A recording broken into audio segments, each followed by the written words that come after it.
Alors, le repère dont je voulais vous parler, c'était comment être sûr d'avoir le bras toujours bien placé, toujours en projectile, après votre inspiration. Donc là, vous avez un premier aperçu.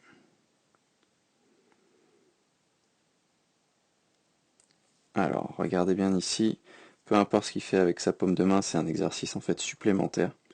Donc là, il inspire, Nathanaël inspire, et ensuite il remet en fait son visage, une partie de son visage, donc là ça joue, collé à son épaule. Donc comme ça, vous êtes sûr que votre bras est toujours en avant.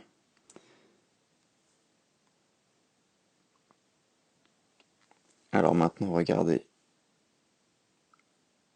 ce que ça donne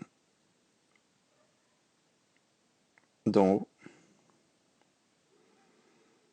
Donc inspiration sur le temps en projectile quand le bras est bien devant. Et pour savoir que le bras est vraiment devant et n'est pas tombé au fond, on remet ensuite son visage à son épaule.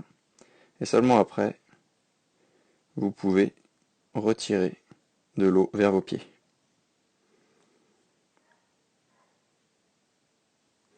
Donc maintenant, une vue latérale.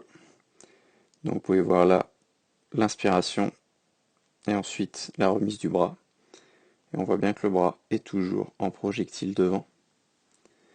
Donc pour baisser les résistances et ensuite surtout pour pouvoir prendre votre appui, reprendre un trajet avec la plus grande amplitude possible, sur vraiment le plus d'amplitude possible, car vous comprenez bien que si votre bras est ici, l'amplitude du coup est réduite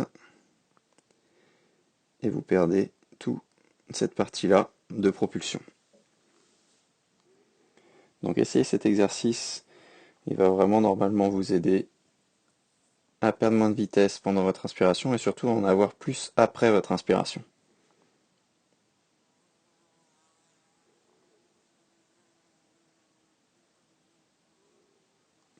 Et si vous êtes encore un peu sceptique sur prendre le temps de bien glisser à chaque fois qu'on inspire, votre question c'est qu'est-ce qu'on fait quand on accélère?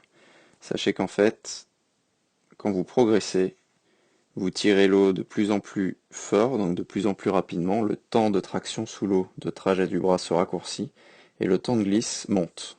Et ça c'est valable pour tout le monde. Si vous prenez Nathanaël qui nage 4 minutes, quand il nageait 5 minutes, et ben son temps de trajet sous-marin était un peu plus long et son temps de glisse était beaucoup plus court.